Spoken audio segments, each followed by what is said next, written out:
शादी के बाद बेटी पहली बार मायके आई तो बेटी का स्वागत सप्ताह भर चला। संपूर्ण सप्ताह भर बेटी को जो पसंद है वही सब किया गया। जब बेटी वापस ससुराल जाने लगी तब पिता ने बेटी को एक अगरबत्ती का पुड़ा दिया। माँ ने कहा कि बिटिया प्रथम बार मायके से ससुराल जा रही है तो ऐसे अगरबत्ती जैसी कोई चीज भला देता है क्या। अब पिता ने झट से जेब में हाथ डाला और जेब में जितने भी रुपए थे वो सब बेटी को दे दिए। ससुराल में पहुंचते ही सासू माँ ने बहू से पूछा कि माता पिता ने बेटी को विदाई में क्या दिया।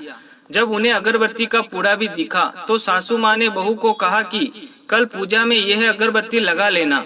सुबह जब बेटी पूजा करने बैठी तो उसने वह अगरबत्ती का पुड़ा खोला जिसमें से एक चिट्ठी निकली। चिट्ठी में लिखा था, बेटी यह अगरबत्ती स्वतः जलती है मगर संपूर्ण घर को सुगंध से भर देती है। इतना ही नहीं, यह आजू बाजू के वातावरण को भी अपनी महक से प्रफुल्लित कर देती है। हो सकता है कि तुम कभी अपने पति से रूठ जाओ या कभी अपने सास ससुर जे अथवा देवर ननद से नाराज हो जाओ या कभी तुम्हें किसी से बात सुननी पड़ जाए या फिर कभी पड़ोसियों से तुम्हारा दिल खट्टा हो जाए, तब तुम मेरी यह भेंट का ध्यान करना, स्वयं अगरबत्ती की तरह जलना और पूरे घर को प्रफुल्लित रखना। तुम स्वतः सहन कर ससुराल को अपने व्यवहार और कर्म से सुगंधित करना। बेटी चिट्ठी पढ़कर फबक फबक कर रोने लगी। सासू माँ लपक कर आई। पति और ससुर जी भी पूजा घर में पहुँचे जहाँ बहू रो रही थी। अरे हाथ में चटका लग गया क्या, ऐसा पति ने पूछा। क्या हुआ यह बताओ, ससुर जी बोले।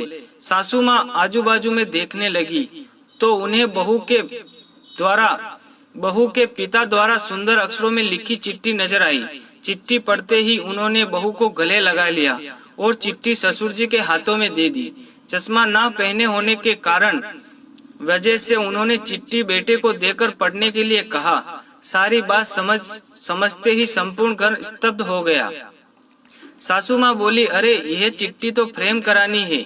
ये मेरी बहू को मायके से मिली है, सबसे अनमोल भेंट है। इसे पूजा घर में ही होना चाहिए। इसलिए माँ बाप को अपनी बेटी को अच्छे संस्कार देने चाहिए जिससे ससुराल और मायका महक जाए।